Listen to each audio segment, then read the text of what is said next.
Selamat pagi Bapak Ibu Jemaat GKI Ngurah yang dikasihi Tuhan.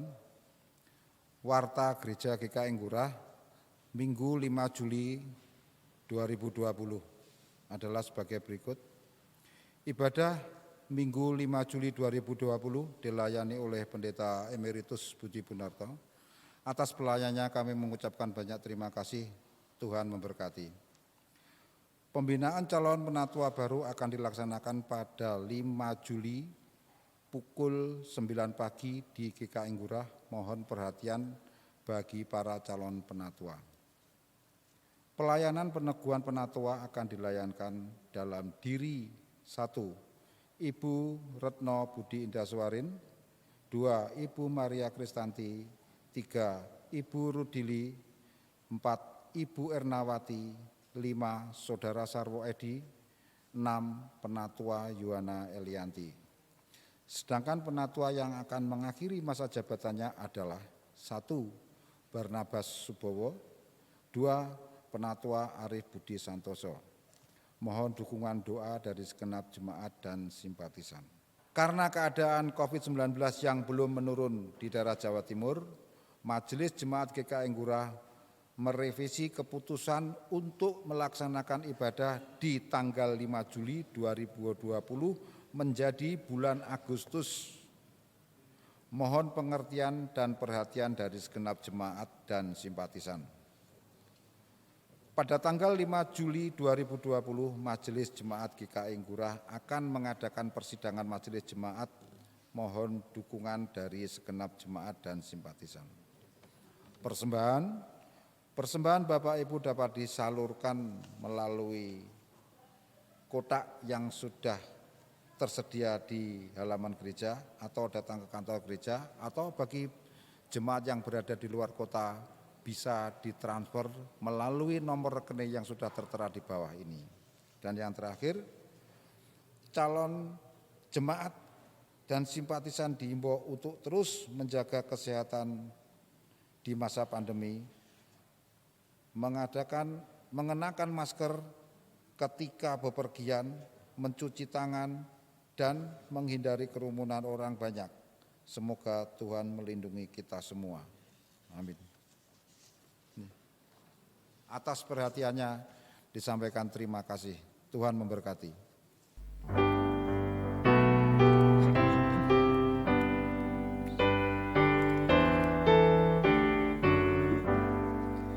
Hai Kristen, nyanyilah, haleluya, amin. Rajamu pujilah, haleluya, amin. Padukan suaramu di depan Tuhanmu, nyanyikanlah merdu, haleluya, amin.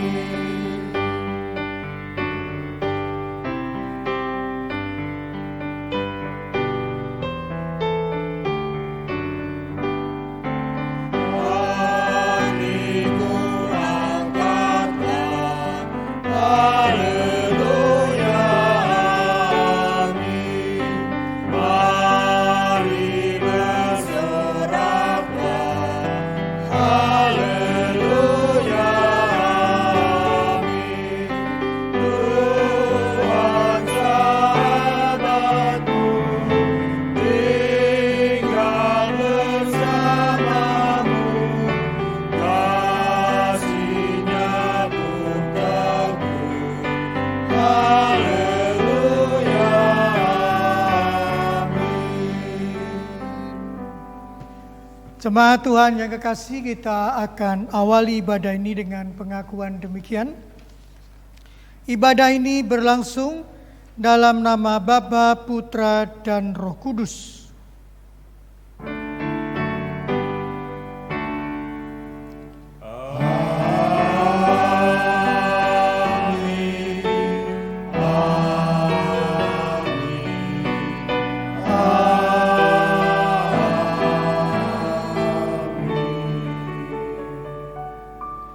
Tuhan beserta saudara. dan beserta saudara juga. Jemaat dipersilakan duduk. Jemaat yang kekasih, dunia tidak selalu menjadi tempat yang ramah bagi manusia. Dan hal yang sama juga berlaku untuk para murid Kristus. Ada banyak tantangan dan godaan yang ada. Dan ini dapat menggoyahkan iman murid Tuhan. Tetapi sikap seperti apakah yang harus ditampilkan oleh murid Kristus?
Jemaat, tiba saatnya bagi kita untuk mengaku dosa kita.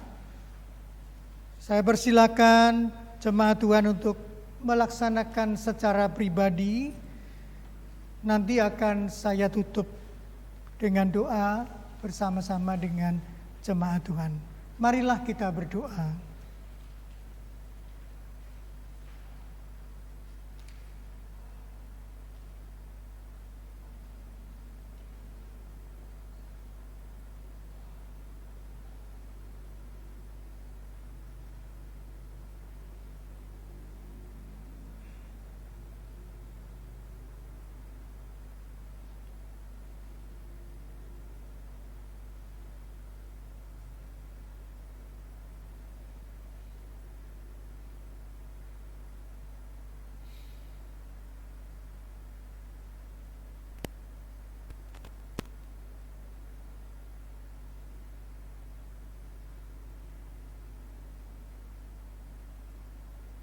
Ya Tuhan, inilah doa yang telah dinaikkan oleh anak-anak-Mu yang telah Kau selamatkan. Dengarkanlah akan doa kami. Kami naikkan doa ini di dalam nama Tuhan Yesus Kristus. Amin.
Jemaat Tuhan dipersilakan berdiri. Bagi jemaat yang telah mengakui dosa dan kesalahannya di hadapan Tuhan, telah tersedia berita anugerah dari Efesus 2 ayat 4 sampai 6 yang mengatakan demikian. Tetapi Allah yang kaya dengan rahmat, oleh karena kasih-Nya yang besar yang dilimpahkannya kepada kita, telah menghidupkan kita bersama-sama dengan Kristus, sekalipun kita telah mati oleh kesalahan-kesalahan kita. oleh kasih karunia kamu diselamatkan, dan di dalam Kristus Yesus Ia telah membangkitkan kita juga dan memberikan tempat bersama-sama dengan Dia di surga. Demikianlah berita anugerah dari Tuhan. Syukur pada Allah.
Dipersilakan duduk.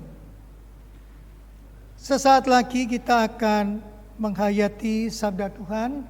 Marilah kita mohon pertolongan Roh Kudus agar firman Tuhan memberkati kita semuanya. Marilah jemaat kita berdoa. Ya Roh Kudus yang senantiasa menyertai perjalanan umat-Mu, saat ini kami mohonkan berkat-Mu agar sabda yang akan kami hayati diberkati oleh Roh Kudus, sehingga umat-Mu Tuhan dapat diteguhkan imannya, dikuatkan untuk terus melanjutkan perjalanan ziarah iman ini.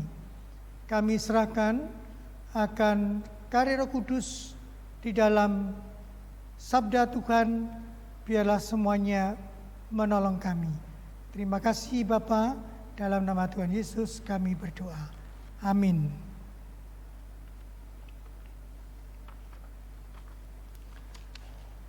Jemaat yang kekasih, kita akan memperhatikan Injil Matius pasal 11 ayat 16 sampai 19. Kemudian diteruskan dengan ayat 25 hingga ayat yang ke-30. Dengan apakah akan kuumpamakan angkatan ini? Mereka itu seumpama anak-anak yang duduk di pasar dan berseru kepada teman-temannya, "Kami meniup seruling bagimu, tetapi kamu tidak menari. Kami menyanyikan kidung duka, tetapi kamu tidak berkabung." Karena Yohanes datang, ia tidak makan dan tidak minum, dan mereka berkata, "Ia kerasukan setan." Kemudian Anak Manusia datang, ia makan dan minum, dan mereka berkata, "Lihatlah, ia seorang pelahap dan peminum, sahabat pemungut cukai dan orang berdosa." Tetapi hikmat Allah dibenarkan oleh perbuatannya. Pada waktu itu berkatalah Yesus, "Aku bersyukur kepadamu Bapa, Tuhan langit dan bumi, karena semuanya itu Engkau sembunyikan bagi orang bijak dan orang pandai, tetapi Engkau nyatakan kepada orang kecil. Ya Bapa, itulah yang berkenan kepadamu. Semua telah diserahkan kepadaku oleh Bapakku, dan tidak seorang pun mengenal Bapa selain Anak, dan tidak seorang pun mengenal Bapa selain Anak, dan orang yang kepadanya Anak itu berkenan menyatakannya. Marilah kepadaku semua yang letih lesu dan berbeban berat, aku akan memberikan kelegaan kepadamu. Pikulah kuk yang kupasang dan belajarlah padaku, karena aku lemah lembut dan rendah hati, dan jiwamu akan mendapat ketenangan. Sebab kuk yang kupasang itu enak dan bebanku pun ringan. Jemaat, demikianlah kita boleh memperhatikan Injil Tuhan Yesus Kristus. Berbahagialah setiap orang yang mendengar firman Allah dan yang memelihara di dalam hidupnya. Haleluya. Haleluya. Haleluya. Haleluya.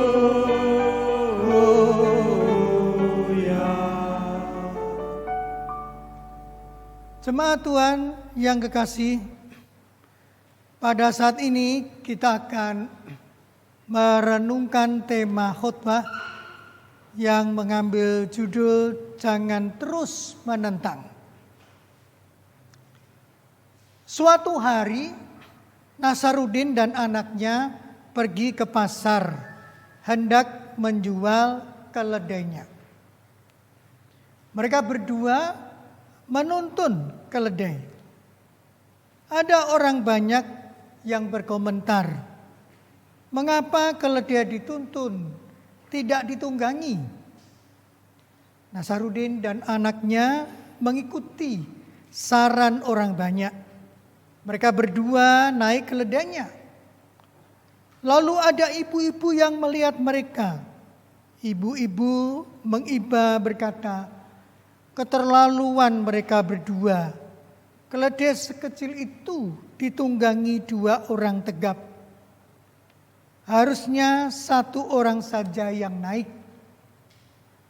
Akhirnya Nasarudin turun dan anaknya yang tetap di atas keledai. Tidak lama mereka berjumpa orang-orang dewasa dan berkata, anak kurang ajar. Masa bapaknya disuruh jalan kaki sementara dia enak-enak naik keledai. Akhirnya anak itu turun dan Nasarudin yang ganti naik keledai. Ketika lewat kampung, banyak orang berguncing. Bapak tak tahu malu. Masa dia naik keledai dan anaknya disuruh menuntun? Nasarudin turun dari keledainya.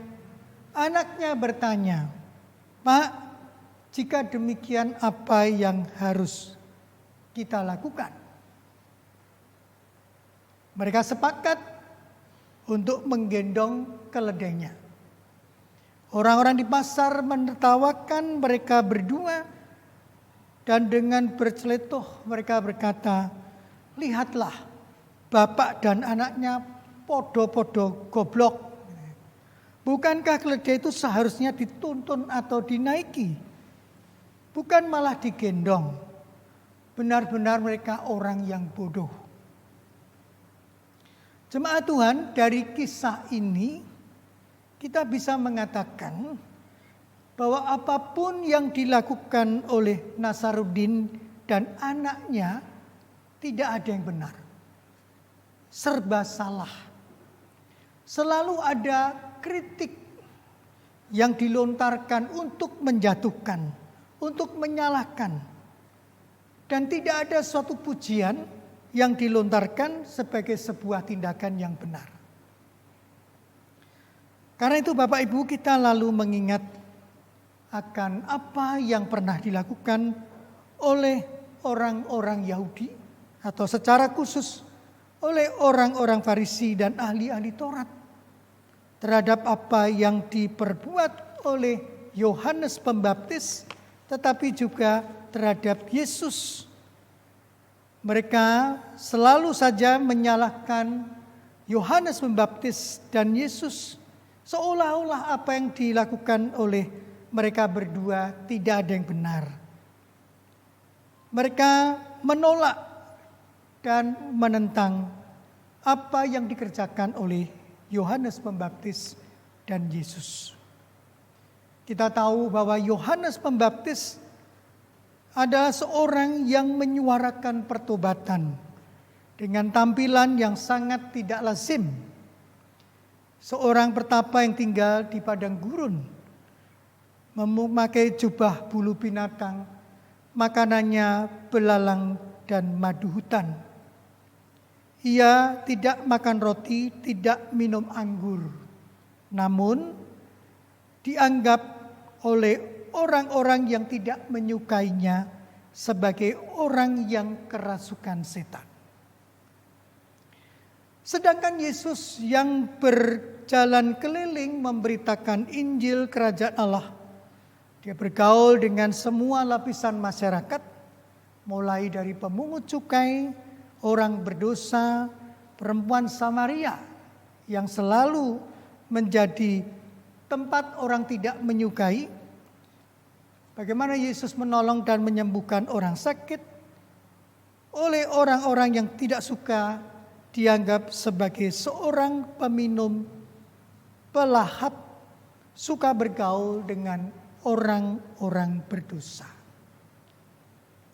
Itulah sebabnya kalau kita menggumuli apa yang dilakukan oleh orang-orang yang tidak menyukai Yohanes Pembaptis dan Yesus, dalam hal ini orang-orang Farisi dan ahli Taurat, maka ini membuat Yesus menjadi bingung.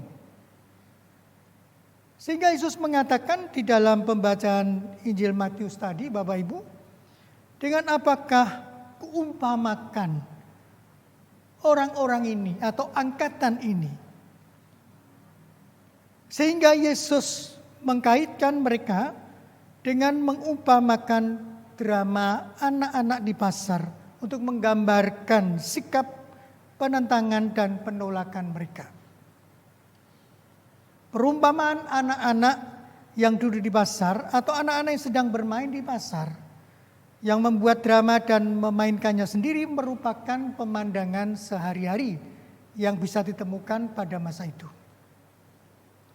Drama ini dimainkan oleh beberapa anak laki-laki dan perempuan. Ada yang berperan sebagai pengantin laki-laki dan pengantin perempuan. Ada yang berperan sebagai pemain musik seruling. Ada juga yang berperan sebagai penari. Keanehan itu menjadi terjadi ketika anak-anak yang berperan sebagai pengantin telah siap, pemain musik seruling sudah memainkan musiknya, anak-anak yang seharusnya menari tidak tertarik untuk menari. Mereka tidak melakukan tarian sama sekali. Jemaat, anak-anak yang meniup seruling sesungguhnya melambangkan pelayanan Yesus. Jikalau seseorang bertobat dalam pelayanan Yesus, ia seumpama ikut menari karena seruling yang ditiup anak-anak, ia bersuka cita sebab memperoleh pengampunan atas dosanya. Namun sayang, mereka tidak ikut berpesta. Demikian juga ketika mereka memainkan drama perkabungan, di mana ada salah seorang dari mereka yang berperan sebagai orang yang meninggal. Beberapa lagi berperan sebagai penyanyi lagu perkabungan. Dan sisanya berperan sebagai peratap. Tetapi ketika anak yang berperan sebagai orang yang meninggal dan penyanyi perkabungan sudah siap dan sudah menyanyikan lagu perkabungan itu, namun anak-anak yang berperan sebagai peratap tidak meratap. Mereka berhenti dan duduk-duduk. Anak-anak yang telah merencanakan permainan drama itu berkata kepada mereka yang tidak mau memainkan perannya, "Kami meniup seruling bagimu, tetapi kamu tidak menari. Kami menyanyikan kidung duka, tetapi kamu tidak berkabung." Jemaat, sebenarnya yang menyanyi kidung duka melambangkan pelayanan Yohanes Pembaptis. Jikalau seorang bertobat oleh pelayanan Yohanes, ia seumpama ikut berduka atau bergabung dengan anak-anak yang menyanyikan kidung duka, oleh karena ia berduka atas segala dosa-dosanya. Sayangnya tidak ada yang bergabung, justru mereka menganggap Yohanes Pembaptis itu sebagai orang gila, oleh karena dia memisahkan diri dari masyarakat. Dengan memakai perumpamaan inilah Yesus menggambarkan bahwa orang dewasa bisa punya sifat seperti anak-anak. Seperti anak-anak yang manja yang menolak untuk bermain. Tidak peduli permainan apapun itu, selalu ada alasan untuk tidak menerimanya. Demikianlah orang-orang yang menentang pekerjaan Allah. Selalu saja mencari kesalahan-kesalahan yang bisa dijadikan alasan untuk tidak setuju, menentang, menyerang, bahkan menyingkirkan utusan Allah yang telah menyatakan kasih dan kebenaran Allah. Meskipun sesungguhnya mereka mengerti dan memahami kehadiran dan peranan Yohanes Pembaptis dan Yesus di dalam dunia itu. Semua sikap penentangan mereka sesungguhnya tidak pernah lepas dari adanya unsur ketakutan akan kehilangan pengaruh atas kedudukan, keberadaan mereka di tengah masyarakat. Sebenarnya mereka tidak berani untuk meninggalkan kondisi yang nyaman. Mereka takut akan kehilangan semuanya itu. Akhirnya tentu saja mempunyai dampak yang sangat buruk. Orang-orang Farisi dan ahli Taurat ini mempunyai sikap intoleransi, boleh dikatakan sangat rendah untuk menghargai Yohanes Pembaptis dan Yesus. Apapun yang dilakukan oleh Yohanes Pembaptis dan Yesus dianggap sebagai sesuatu yang tidak mendatangkan manfaat. Bahkan harus ditolak, ditentang. Mereka tidak mau menerima sesuatu yang baru. Mereka merasa bahwa sejauh ini mereka telah hidup lebih baik, lebih saleh, dan menjalankan tradisi Taurat. Apalagi kalau mereka harus diperhadapkan dengan kehidupan Yesus di masa kecil. Mereka tahu siapa Yesus sesungguhnya. Sehingga mereka merasa terhina kalau harus menerima kehadiran Yesus. Oleh karena itu, jemaat yang kekasih, betapa pentingnya setiap orang melakukan sebuah perubahan pola berpikir secara negatif. Sebab orang-orang Yahudi itu memiliki sebuah sikap bahwa kekuatan akan pikiran dan intelektualnya itu menjadi sangat dominan. Namun Bapak Ibu, Yesus ketika menghadapi orang-orang yang semacam ini, justru Yesus mengatakan bersyukur. Bersyukur kepada Bapa Tuhan langit dan bumi karena semua hal itu oleh Tuhan disembunyikan bagi orang bijak dan pandai, tetapi dinyatakan kepada orang yang kecil. Sekalipun orang-orang Farisi dan ahli Taurat mempunyai banyak alasan untuk menolak Yesus dan Yohanes Pembaptis, namun Allah menyatakan kepada setiap orang yang mau menerima utusan Allah itu dalam kehidupan mereka. Orang Yahudi boleh saja mengkritik Yohanes Pembaptis karena kehidupannya yang mengasingkan diri. Jemaat Tuhan, Yesus menghadapi orang-orang yang menentangnya. Yesus bersyukur kepada Bapanya yang di surga, sebab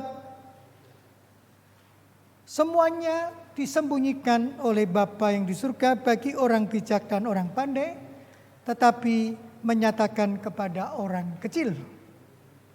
Sekalipun orang-orang Farisi dan ahli Taurat mempunyai banyak alasan untuk menolak, namun Allah menyatakan kepada orang-orang yang mau menerimanya.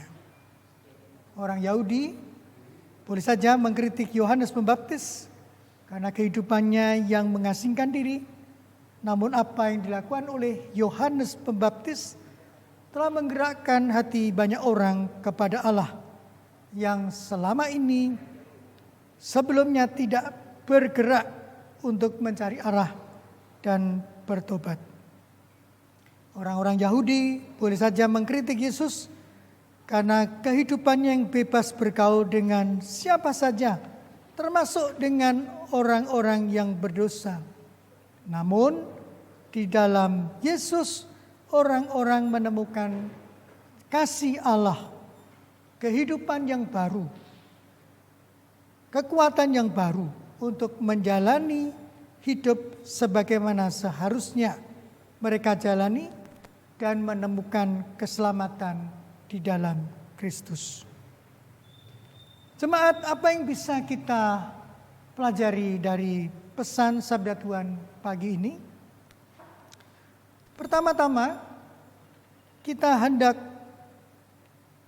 mengambil sebuah pesan yang ingin mengingatkan kita, terutama soal begitu mudahnya orang pada masa sekarang menyalahkan orang lain atau pihak lain.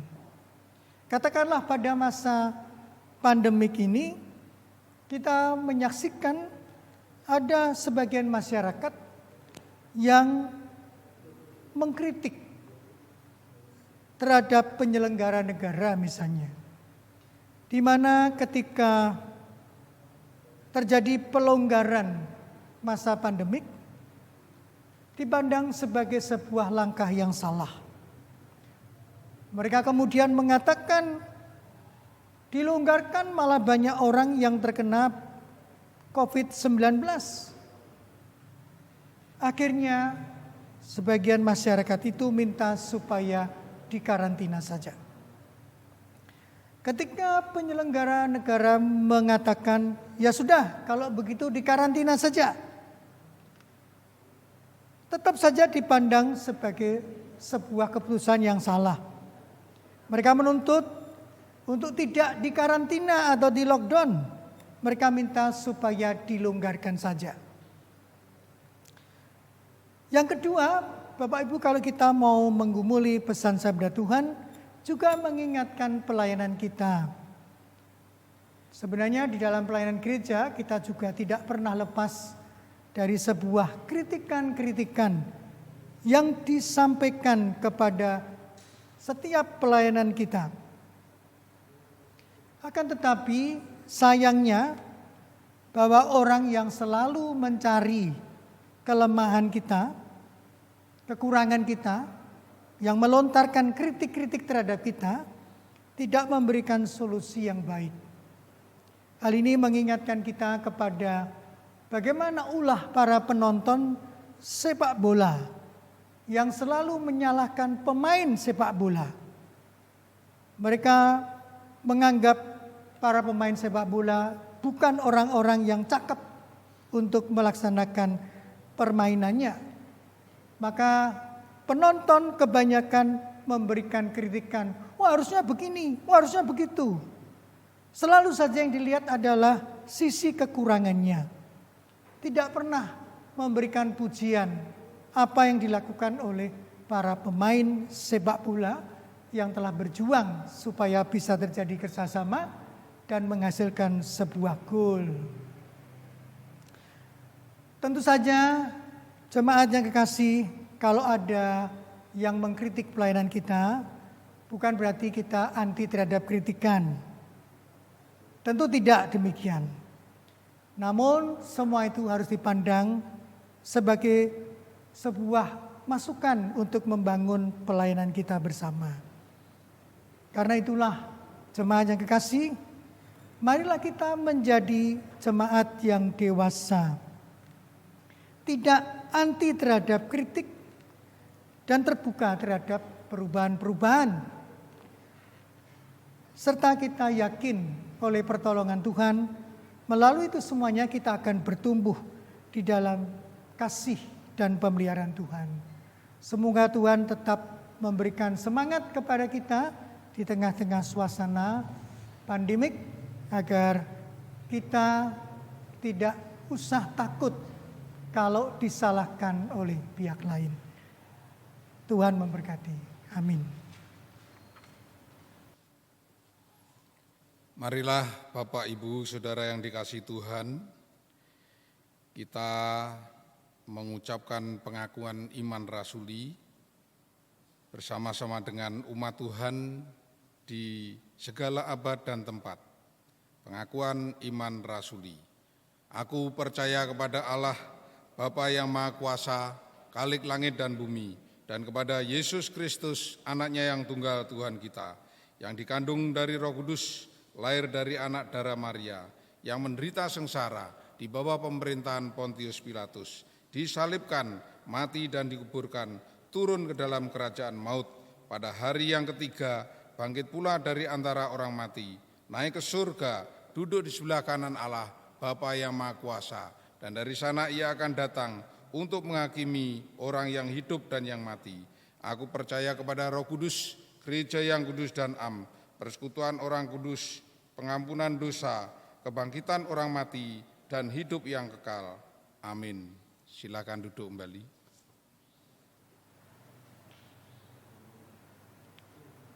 Jemaat, kita akan bersama-sama menaikkan doa syafaat. Marilah kita berdoa.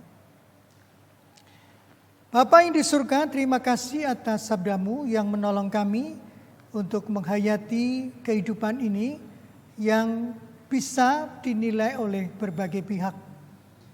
Janganlah kami merasakan sisi yang jelek, tetapi biarlah kami menghadirkan sisi yang baik, sisi yang bisa membangun, supaya kami dapat terus bertumbuh dalam iman kami kepadamu. Oleh karena Tuhan, biarlah kami boleh memiliki hati yang luas, pikiran yang jernih, sehingga sikap-sikap orang yang tidak menyukai tidak menjadikan kami surut untuk mengalami sebuah pertumbuhan ataupun perubahan. Kami percaya Engkau akan menyertai masyarakat Indonesia di dalam mereka masih diperhadapkan dengan pandemi COVID-19. Biarlah masyarakat boleh tetap melakukan protokol kesehatan, mereka boleh tetap hidup di dalam kegiatan-kegiatan, dan biarlah Tuhan berkati supaya apa yang dilakukan oleh masyarakat bersama dengan pemerintah pada saatnya nanti pandemi COVID-19 dapat diselesaikan dengan baik.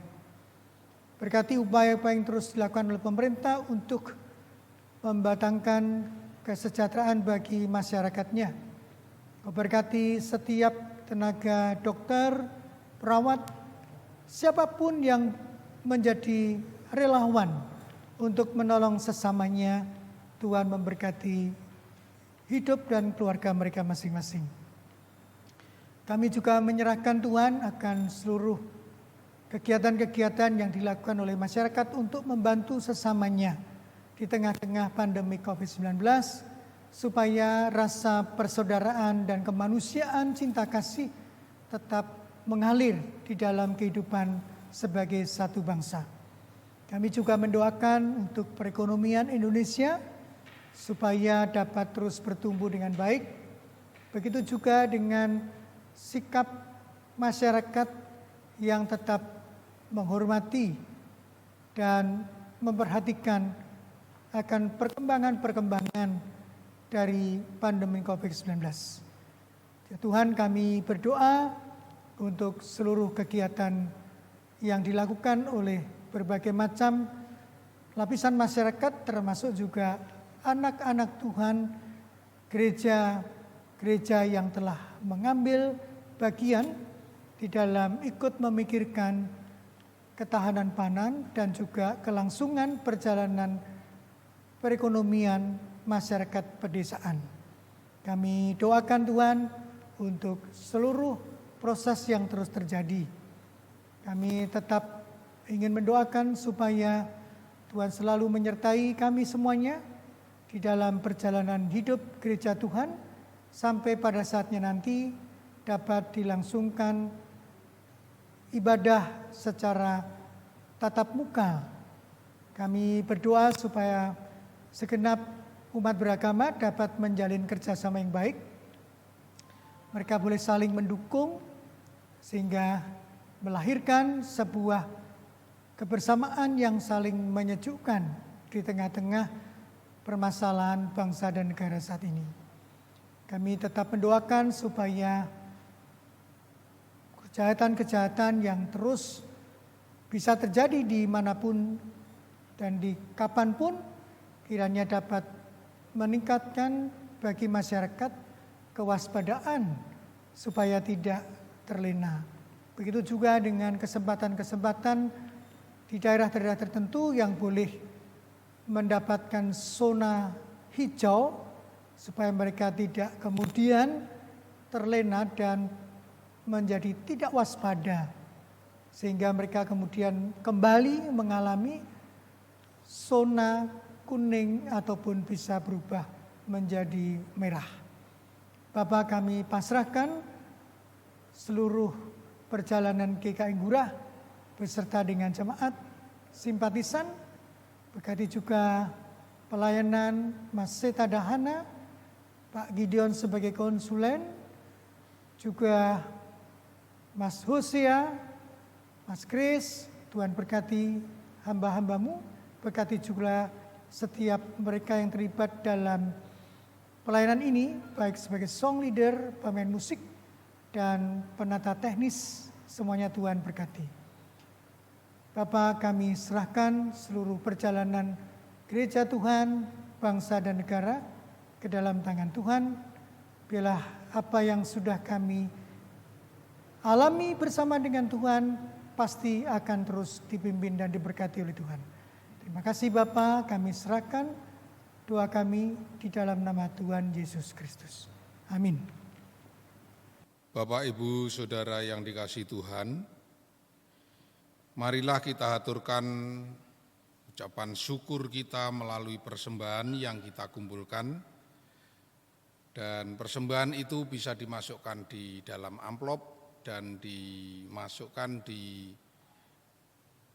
kotak pos gereja atau di kotak persembahan gereja. Dengarlah sabda Tuhan yang mendasari persembahan kita, diambil dari 2 Korintus 8 ayat 12. Sebab jika kamu rela hati untuk memberi, maka persembahanmu akan diterima. Kalau persembahanmu itu berdasarkan apa yang ada padamu, bukan berdasarkan apa yang tidak ada padamu. Kita iringi dengan pujian dari KJ 367 bait 1 dan 2. Padamu Tuhan dan Allahku.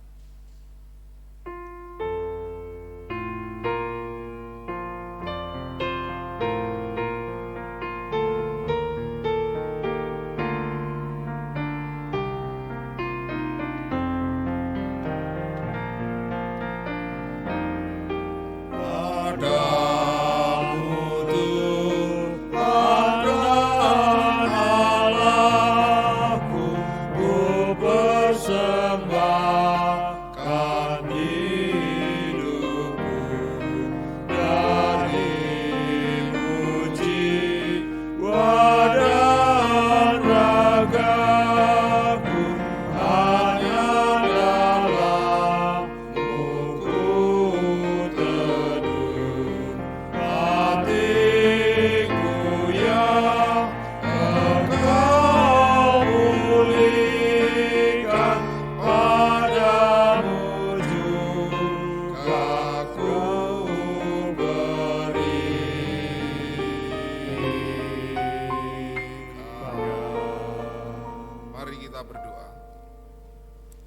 Bapa kami yang bertata dalam kerajaan surga, kami bersyukur atas berkat-berkat Tuhan yang telah kami terima. Bahkan pada pagi hari ini kami telah menerima sapaan firman Tuhan.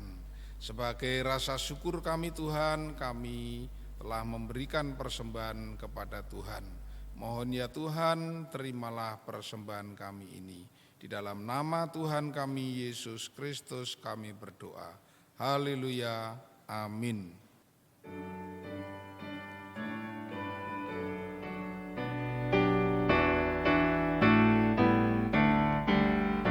Kita harus membawa berita pada dunia dalam gelap tentang kebenaran dan kasih dan damai yang menetap, dan damai yang menetap.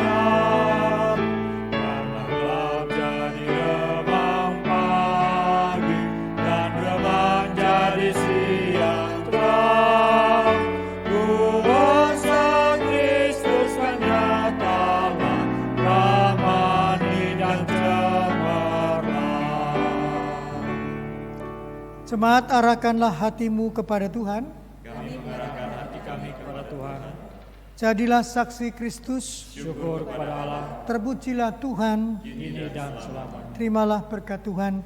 Semoga Allah sumber pengharapan memenuhi kamu dengan segala sukacita dan damai sejahtera dalam iman kamu, supaya oleh kekuatan Roh Kudus kamu berlimpah-limpah dalam pengharapan.